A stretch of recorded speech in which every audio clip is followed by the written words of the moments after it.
Hey guys, Corey, Faymus Media, and today we're looking at the Phantom 4 Pro.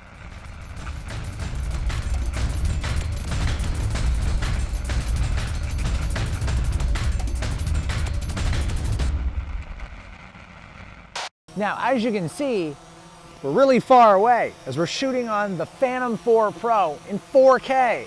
But let's go ahead and switch to the closer camera just for a minute. The Phantom 4 Pro is a big step up from the original Phantom 4 and the Phantom 3 as it's a full 1-inch sensor. It's almost 4 times the size as the Phantom 3 and the Phantom 4. The Phantom 4 Pro is much better in low light, and you can change the aperture of the lens all the way down to f11. It does 60p in DCI 4K as well as Ultra HD. It is a fantastic drone. You can do sport mode. It is just great. It has beginner mode to prevent you from crashing into obstacles, and it will not allow you to get more than a certain distance from obstacles that it senses is too close. It's got front, rear, and bottom facing sensors to know where you're landing as well. The home button on the remote controller will allow you to touch to return home at any time, and if your phone should die or the remote controller should die, the drone will return back to the position that you took off from. It really is a fantastic drone. It's just amazing. I've used quite a few in the past, and the Phantom 4 Pro by far, for the money, is the best drone. Now, the Inspire 2 is a little faster at 57 miles an hour, but it's also 4 times the cost. The dynamic range is up in the Phantom 4 Pro over the Phantom 4 to 11.8 stops versus the 10 and some change that you're getting from the Phantom 4 and Phantom 3. I don't know what the exact dynamic range was of Phantom 4, but according to DJI, it was an entire stop or even more less than the Phantom 4 Pro. The Canon 1DC, which is a very good cinema camera, 12 stops of dynamic range. Even the Blackmagic production camera, 12 stops of dynamic range. They're both pretty much identical with the Phantom 4 Pro, as it has 11.8 stops. That's fantastic. You get Cinema DNG RAW and JPEG photos, photo burst. You also can have a timer to do time lapses, photo or video controlled right from your phone. It is just an amazing piece of equipment. Now, before we fly, let's go ahead and step inside and take a look at the features, how to set it up, the battery, how to charge, and how to use the device with your phone and do firmware updates. Then we'll come back out and we'll fly. Let's go ahead and set it up. When it comes in the case, I've already opened it, so it's not quite the same as it would be new, but almost. You have your Phantom 4 Pro right here, the battery. You just press the top and bottom buttons if you want to remove that to charge it. The spot to charge is right in the back. And then on this side, you press to release your micro SD card. You're going to have a micro to regular SD converter, which I recommend getting. I'll put the link down there in the information box. But that is the basics of it. These are your sensors on either side. There are sensors on the bottom. Also, sensors in the front. This is the safety clip that holds in the lens so it doesn't get damaged in the packaging. And on the back side, be sure to remove this foam, this piece of foam right here, and then it's pretty much ready to fly. Now, if you turn this on and start flying around with it and you end up landing it and then picking it up while it's on upside down, you'll throw off the calibration, which you'll have to reset. It'll basically tell you to lay it flat, it'll calibrate, then it'll show you in the picture to move it, and you'll end up having to move it to each side for 2 seconds, just like this, and then upside down. So all 4 sides, and then up and down. So it's like a 6-way calibration that you're going to end up having to do. So don't pick this up and carry it upside down while it's on. You'll throw off the calibration, which takes about 2 to 3 minutes to redo. Not hard to do at all, but a pain in the butt, so just be aware of that. This is a remote controller for it. They do make 2 versions, one without and one with a built-in screen. I chose the one without the built-in screen as it's $300 cheaper, and I have an iPhone 7, so it's no problem. I don't need one with the extra screen. This right here is the 2 flip-down locks to adjust the different devices. If you fold those up, it pretty much can expand, and you can fit an iPad or a tablet. I use my iPhone 7, so what I'm going to do is set it right in here like this, and then just kind of lock it in place. And I have a case on my phone, which makes it even harder to use, but it still manages to fit nicely. So we've got that set up. Let's go ahead and get the blades set up, and then we will go ahead and get the wires plugged in for the phone and show you how to operate the device. There are 2 colors, gray and black, and there's black here and gray here, and then black's on this and then gray over here. You gotta color match these up. So the black, you basically are gonna gently turn it till it goes down and you feel like it's gonna go in. You press, it's got springs, so you kind of press down, and with the black, you're gonna turn counterclockwise, and that'll lock it in place. With the gray, it's clockwise. So as you saw, that one was counterclockwise, you push down, this one goes clockwise to lock. So now we got the other two blades, the gray one here, we're gonna go clockwise, lock it into place, and then the black one, counterclockwise, it's locked in place. The black one will not install in the gray one, vice versa, the gray won't install in the black one. They have to be color matched. Now that we have everything lined up there, you're gonna go ahead and download DJI's software, which is called DJI Go 4. You're going to want to download that. We'll get a close-up view in a minute, but once this opens, it shows that it's disconnected. So we're going to go back to the home screen right here. You're going to want to get this powered on. You're going to double-click. And you're also going to be able to double-click and hold your home button to return home from wherever you take off from. But that is a very nifty feature. And if you're using the Phantom 4 Pro, basically for any type of wedding shoots or outdoor shoots and you're afraid the battery's getting low, you can do that to make it return to where you took off. So now that we got the blades on the Phantom 4 Pro, we got the DJI Phantom 4 Pro app installed. It's going to ask you to update the firmware on the device. It has an adapter here, actually two of them. It's got a cable and an adapter that you can plug your phone into to update the firmware. It basically goes in right beside the SD card slot, or the micro SD card slot, and then you plug one end of your iPhone or smart tablet or smartphone device in here, and then the other end goes in your phone. It updates. That's a relatively painless process, and it only takes about 2 minutes. So now this is where things get tricky. When you update the remote device, make sure you don't unplug anything. Half the time it'll fail. When you're updating the remote controller, it will actually about half the time fail on you. I don't know why. It's done this to me quite a few times. I just want to make sure everyone's aware of this, because if it fails, that's fine. Just wait till the process is completely done and over with. It's no longer attempting to update. Then you power off the remote controller by double clicking. That's how you power it on, and that's how you power it off. Double click and hold, and it turns off. Once you turn the device off, close out the app. Make sure it's completely, shut down out of your phone. If you really want to be safe, restart your phone, but you don't really have to do that. But close the app for sure and restart the remote controller. Then try it again. Usually on the second time, no problem. Where the problem lies, if it fails, don't just restart the firmware update without restarting the app and restarting the remote controller, because if you do that, 100% it'll get stuck halfway through. It'll be making noise like it's updating. It'll be 20, 30 minutes. It'll be at like 10 or 20%, sometimes 50%. Wherever it gets stuck, it will not update. At that point, if you restart the remote controller or your phone or unplug the cable, you'll brick it. I've already, seen this happen to people before in the past, and I've already had it happen to me in the past with multiple devices. So if it fails, basically let it fail, turn the device off, restart the app, restart the remote controller, get everything going back up, and try again. Don't unplug nothing, and don't attempt a second time without a restart. It's very, very important. Otherwise, you could brick the remote controller. If you do that, this will not pair up or work, and you'll have to send it in for repair with DJI, which they are kind of slow at doing. So definitely recommend taking your time. When you want to take off, I just want to mention, you're going to hold these both down like that. Once, of course, you double click the battery on the device or on the drone and get it going, that's how you take off. You double tap the home button right here. It'll actually, double click it, hold it for 3 seconds, it'll beep, the device will come back to wherever you took off from. So make sure you take off in a good area where there's lots of room. If the remote controller dies, or the phone or tablet you're using dies, or you lose signal, it will automatically come home, avoiding all obstacles. So as long as you took off from a decent area with enough room, a flat surface area, and you're not flying in the middle of pitch black at nighttime, the device will come back every time with zero to little issues at all.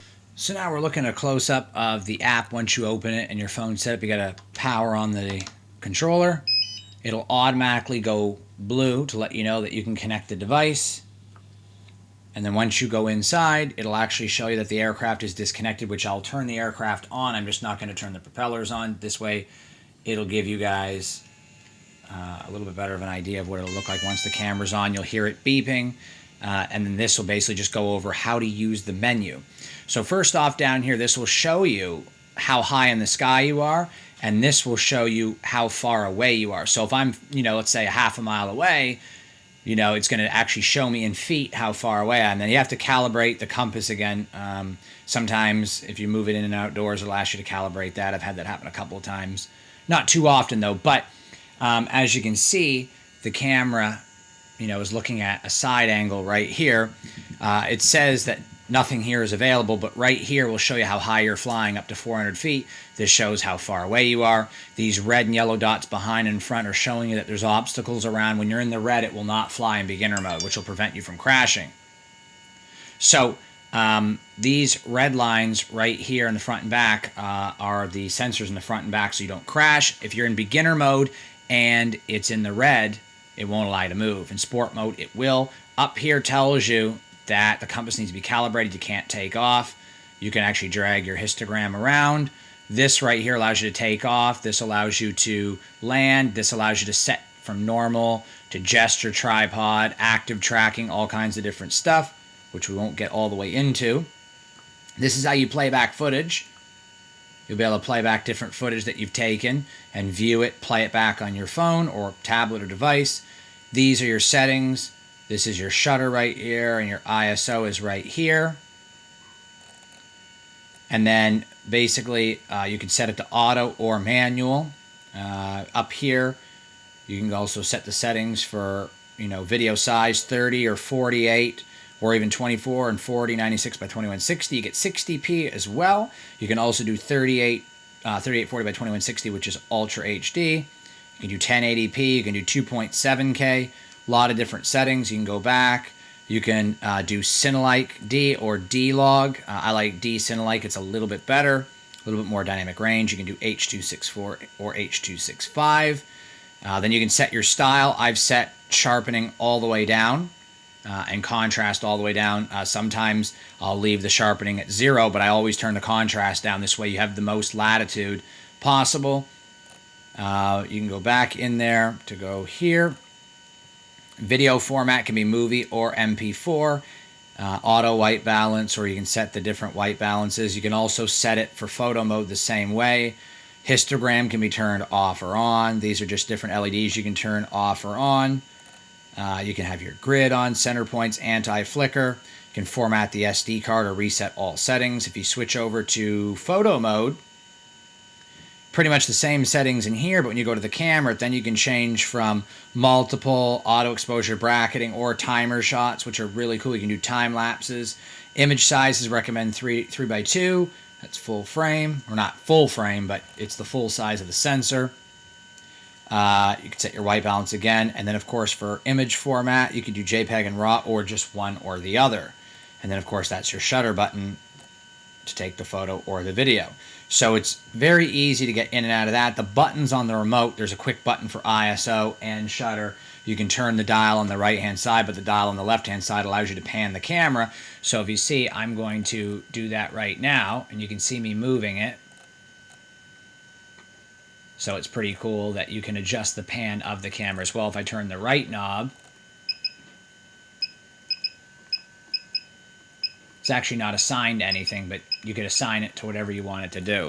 So your histogram, you can also remove that if you don't want it. Just hit the X right there, and it's gone. This right here is your GPS compass showing you where you are. You can zoom in or out. It's no problem to do that. Sometimes it won't let you fly if you're on an airport. You'll get a prompt that says hit OK to agree, and you have to sign it with your email and whatnot. But it only happens when you're near an airport. So when you are near one and that happens, make sure you don't fly towards the airport. Stay as far away as possible from airports altogether, really. So there's like a little knob right here on the side, and that allows you to go in and out of sport mode. You'll see that when you go into sport mode, it takes away the sensors reading on the screen. That's when you want to fly with no limitations. I always fly with the sensors on until I'm in the sky. Once I'm in the sky, 120, 150 feet, no buildings around, then I'll fly fast if I'm tracking something. But that just gives you the overview of how to operate the Phantom 4 Pro. And then in here, you can actually calibrate. There's more menus on here for your geosystem calculations and compass and calibrate. if you get an error, it'll send you to these menus. You can customize the joysticks, the sensitivity. That's all advanced stuff. It's very, very easy once you get used to it, but it's not easy for a beginner.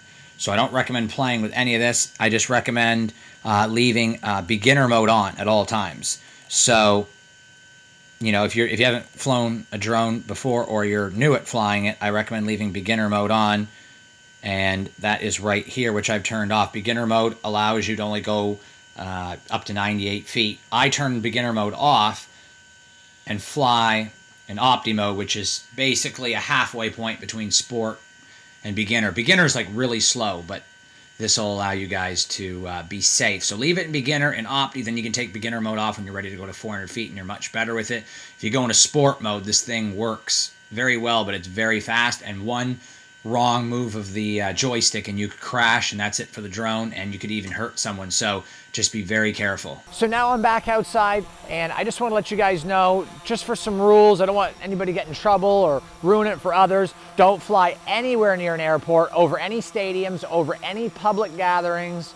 Do not fly over commercial or government buildings, and don't fly over private property unless you have permission. Let's follow the rules. Stay below 400 feet. I'm not going to get into all the rules. Those are just some of them and the most important ones. They're big no-nos. So as you guys can see, I got the Phantom 4 Pro right here. It will stay pretty much in its position, much better than the Phantom 4 and way better, worlds apart from the Phantom 3. Even with decent amount of wind like we have today, this thing really won't move too much unless the wind is really blowing, which it will warn you about on the screen, so that's pretty good. Let's go ahead and fly this thing a little bit and show you guys what it looks like. The quality is unbelievable.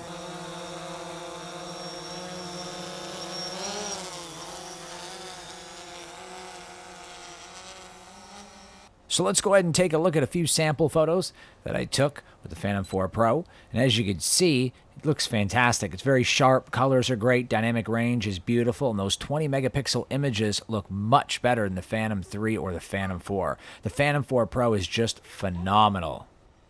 So, one of the tricky things about flying a drone is being able to move the pan for the camera and the movements for the camera forward, backwards, up and down, and being able to move them smoothly so the camera's panning as it's moving. You'll kind of get used to that. So you got the record button right here on the side if you want to touch your phone. You also got sport mode, or you can go back to the regular mode right here on the side of the controller.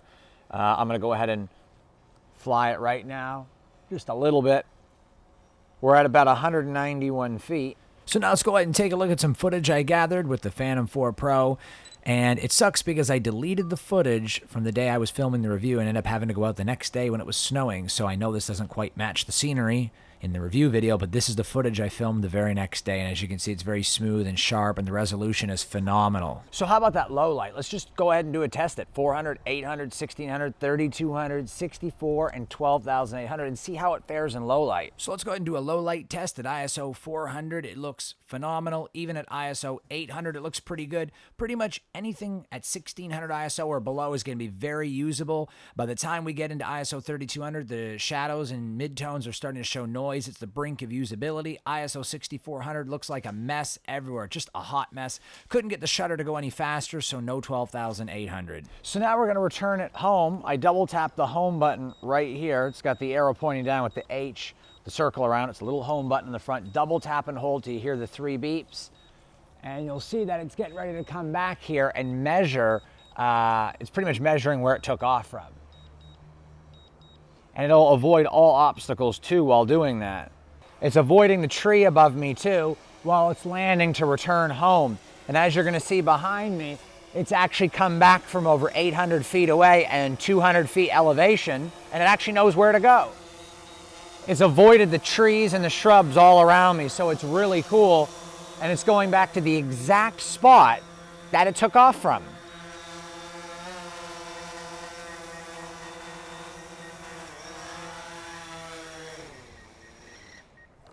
And it's landed.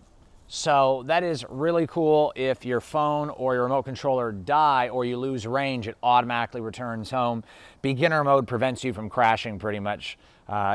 I don't even know how you'd crash this in beginner mode because it won't allow you to fly it if you're too close to an obstacle. So that's really, really cool. So hopefully you guys found this review helpful of the Phantom 4 Pro. Fantastic drone, best bang for buck for the money. The Inspire 2 is the next step up, but it's also 4 times the cost. So keep that in mind. And it's also much safer and easier to fly this drone than it would be to fly a Red or a C300 Mark II. And plus, if you crash one of those, it can get really pricey. At $1,500, it's an absolute bargain for the quality that you're getting. 4K, DCI, and Ultra HD both do 60p, which is fantastic. It's got a Cinelite D style picture from DJI, also D-Log. It gives you 2 different options to get the most dynamic range you can. You can also stop the lens down to f11, and they make ND filters for their cameras. So it's absolutely amazing what we can do now with today's technology and flying drones around to get aerial imaging, whether it be video or photo. It's just fantastic. So hopefully you guys found this review helpful, teaching you guys how to set it up, what it can do, a few demo shots of the Phantom 4 Pro. It is an amazing drone. Just remember to follow the rules. Do not get in trouble and ruin it for everyone else. Just follow the rules and you will be okay. So once again, guys, don't forget to subscribe, and to purchase any of the gear I review, please use the links in the information box below. It keeps the channel alive and keeps the reviews coming. I'm gonna have the Panasonic GH5 and hopefully the Ursa Mini 4.6K review coming out real soon. So once again, Corey of Faymus Media, subscribe and happy shooting.